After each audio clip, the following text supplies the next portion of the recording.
The League of Beastly Dreadfuls. Written by Holly Grant. Pictures by Josie Portillo. Chapter 13. The Ring of Mirrors. Her galoshes squeaked like frightened mice against the tiled floors. The doors lining the hallway were very, very tall, and every single one had a little barred window near its top. Anastasia stood on her tippy toes, but, being an average height for an almost 11-year-old, remained many inches too short to see through the grimy glass. She took a deep breath and opened the door. Oh, waffle crumbs! The walls were upholstered from floor to ceiling in plushy fabric, like a couch or armchair. The floor was padded too. After a few wobbly steps, Anastasia jumped up and down, hoping the cushioned floor would prove as springy as her little mattress back in the McCrumpet house.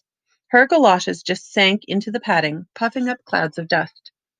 The other doors opened into similar padded cells. Anastasia peeked into all of them, and then she came to the end of the hallway, to a door without a window at its top. A plaque bolted to the heavy wood read, "Treatment Room, Cures and Punishments." Punishments? It gave Anastasia the heebie-jeebies, but she tested the knob and found that it twisted easily. Her gaze hiccuped from shelves jumbled with glass bottles to the walls spangled with hungry-looking knives and saws and drills and needles. As would be the instinct of any sensible person, Anastasia wanted to sprint howling from this bizarre torture chamber. However, as she remembered from Francie Dewdrop's experiences, forbidden rooms often yielded the creme de la creme of clues.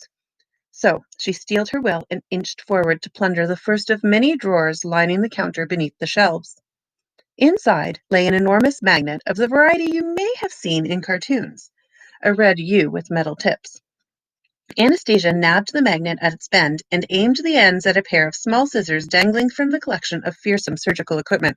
Thwack! Clink! The scissors leapt from the wall and attached themselves to the magnet like a leech. Anastasia regarded the powerful magnet in admiration, then returned both it and the scissors to their respective places.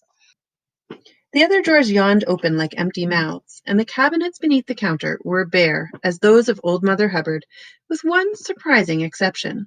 When Anastasia tugged the handle of the very last cupboard, it vomited forth a cascade of mangy teddy bears and limp-limbed dolls and frayed jump ropes and all sorts of other toys. Anastasia sorted through the mess in great puzzlement. Why would there be a toy cabinet in this frightening room?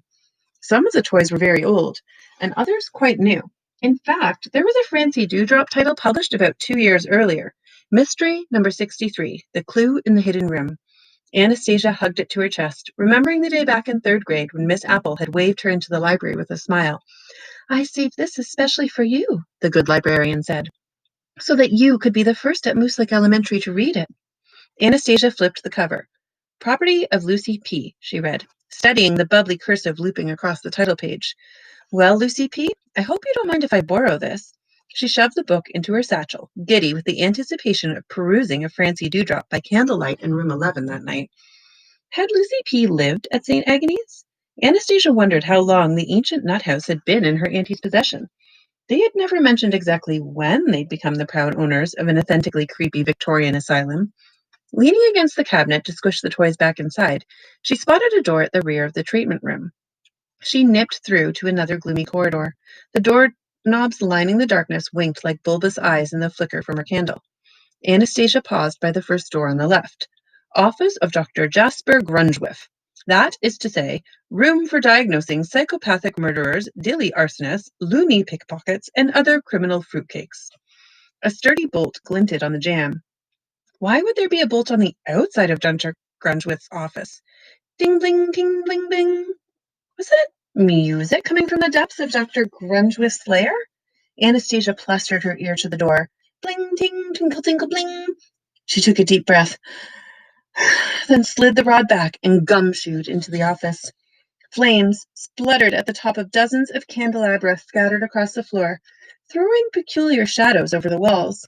A ring of silver mirrors lay on a moldering carpet, and in the center of the circle lay a heap of clothing and a set of bellows. Beside the bellows glittered a small crystal box trimmed in gold. Ding, ding, twinkle, ding. A corked crank whirred in the box's side. Tinkle, ding, bling. The crank slowed, then stopped. So did the music. "Hello?" Anastasia whispered. Is anyone here? But the room was completely empty. How was it possible? She had just come through the only entry, and it had been locked from the outside. And why were candles lit down here? Was this, perhaps, the gardener's room? She hopped over the moat of mirrors and stooped to peer through the box's glass flanks at its gilded guts. She twirled the crank. Ding, ding, dinkle. It was, Anastasia realized with a shock, the ghostly melody. Two brown lace-up shoes lay on their sides near the jumbled of clothing. She inserted her pinky finger in the crisscross of laces, lifting one brogue to her nostril, and sniffed. It smells, she whispered, like boys' feet. Swamped with shivers, she dropped the shoe and staggered out of the circle of mirrors. Her stomach twisted. Maybe it was another premonition of doom. They were getting quite frequent, these premonitions. Or maybe it was all the happy forest maple syrup she had gobbled in the kitchen. Either way, she let loose a ripping flabbergaster.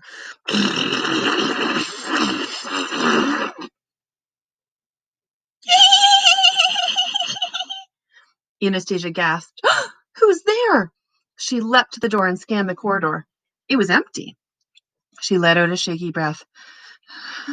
Perhaps there was a speaking tube somewhere in the basement, and one of her auntie's giggles had jangled down from the watchtower. Anastasia slunk back into the mirrored room. Her gaze drifted from the cobwebs clogging the corners to the shadows twitching on the walls. They all bowed in unison as she crouched to retrieve her candlestick. All except one. One shadow remained standing upright. A big lump formed in Anastasia's throat. Was it a stain on the wallpaper? A child-shaped stain? She crept forward and touched the shadowy figure with the very tip of her index finger. The dark form slithered from beneath her hand and darted across the wall. Anastasia recoiled, tripping over her galoshes. Wait! Cried a little voice. Wait, please! Please don't go! You can imagine some of the concerns that flooded Anastasia's cranium. Was St. Agnes Asylum driving her as barmy as one of its insane Victorian inmates? Was she imagining voices? Or had the shadow actually spoken? Was the thing on the wall a ghost? Don't leave yet, piped the little voice. We haven't even met properly. Chapter 14, Pink Footprints. Even though Anastasia's head twizzled with all a variety of frightful fancies as she hurtled from the chamber, she had the wits to slam the door shut and latch it. Then she fled to the forbidden basement, heaving herself back up the dumbwaiter shaft as fast as her arms would haul her. She tore through the asylum, higgity-piggity willy-nilly, all the way back to room 11. Panting, she leaned against the door jamb, staring down at her reflection blurred in the mirror bolted to the carpet. Did she look crazy? Could one tell just by looking?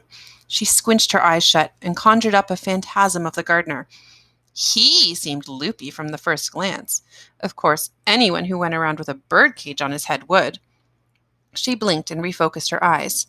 Something was written in the dust fuzzing the mirror's blotchy cheek. Anastasia squatted and dug in her pocket for a match. Her candle had wheezed out in her mad dash, and she fumbled to light it again. She peered at the letters gleaming against the grime. Need to talk. Room 38. Danger. Anastasia uncorked her memory, and a faraway murmur rustled her mind's ear. We need to talk. The gardener! He must have traced this mysterious message. Her aunties certainly hadn't crouched here to send her a secret warning. Danger? But wasn't the gardener dangerous himself? He was a lunatic biter. Lunatic biter. That's what her aunties had told her. And her aunties had called her a beast and a dreadful girl and all sorts of things. If they thought that about a perfectly pleasant, almost 11-year-old, maybe they had fudged their tales about the gardener too. Danger. The letters wiggled and twitched in the candlelight like silvery centipedes. Did the gardener, perhaps, know about the ghost in the basement? Her thoughts unspooled to the day she had seen him creeping around the hallway, flattened against the walls as though he didn't want to be seen. Maybe he was frightened of something. A prickle tiptoed up Anastasia's spine, and she slowly swiveled her head over her shoulder. Prim was standing behind her. Something long and sharp glinted in her raised hand.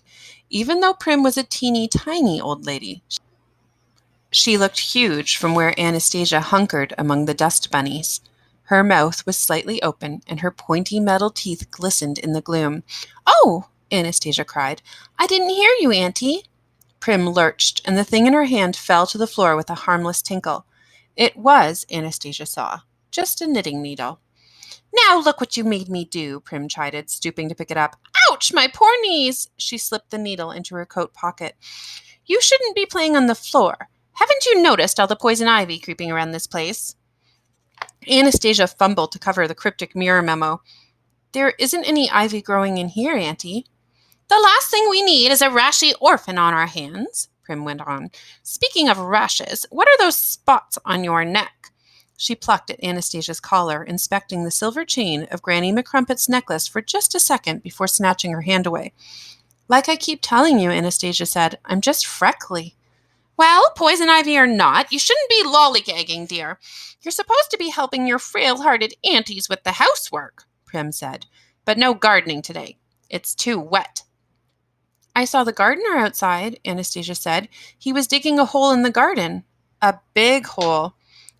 Prim fumbled in her purse. "It's for a rose bush," she said. "Prude and I so love our roses." "I thought the gardener had delicate lungs," Anastasia persisted. "Where are my heart pills?" Prim mumbled. "I must have left them up in the tower."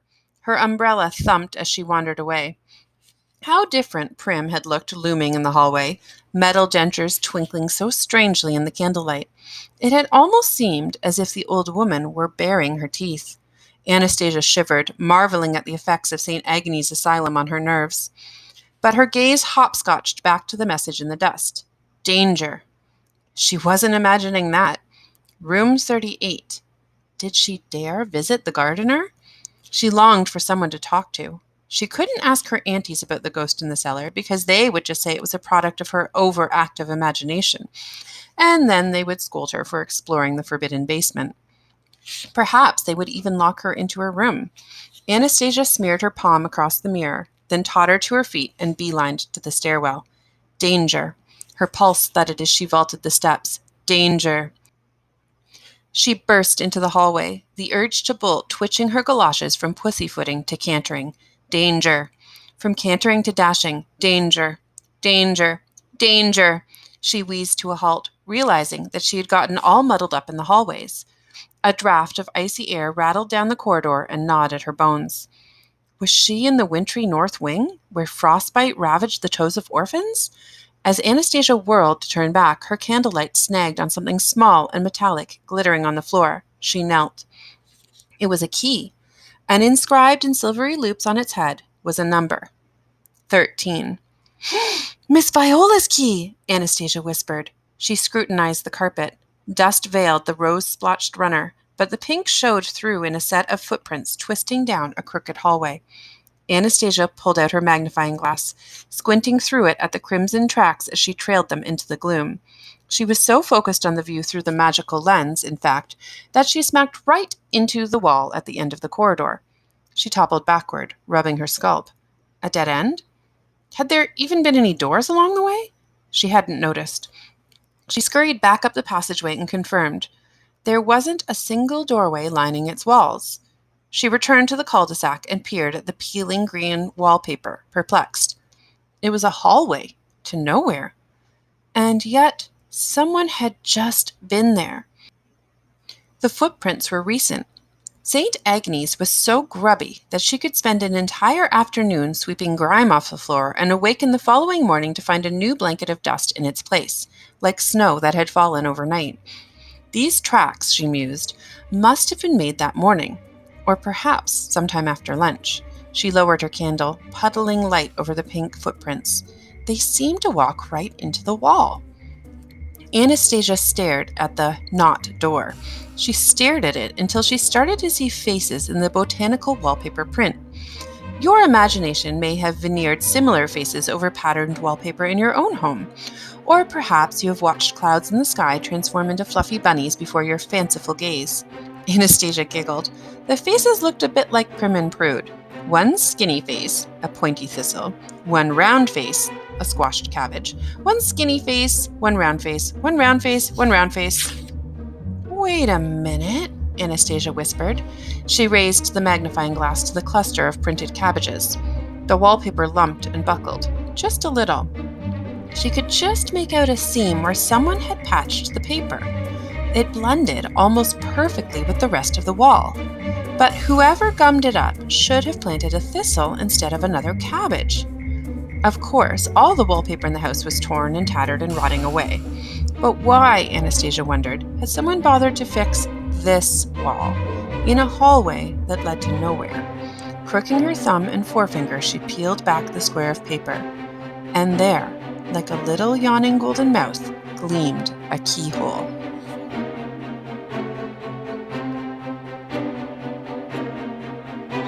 End of Chapter 14, The League of Beastly Dreadfuls.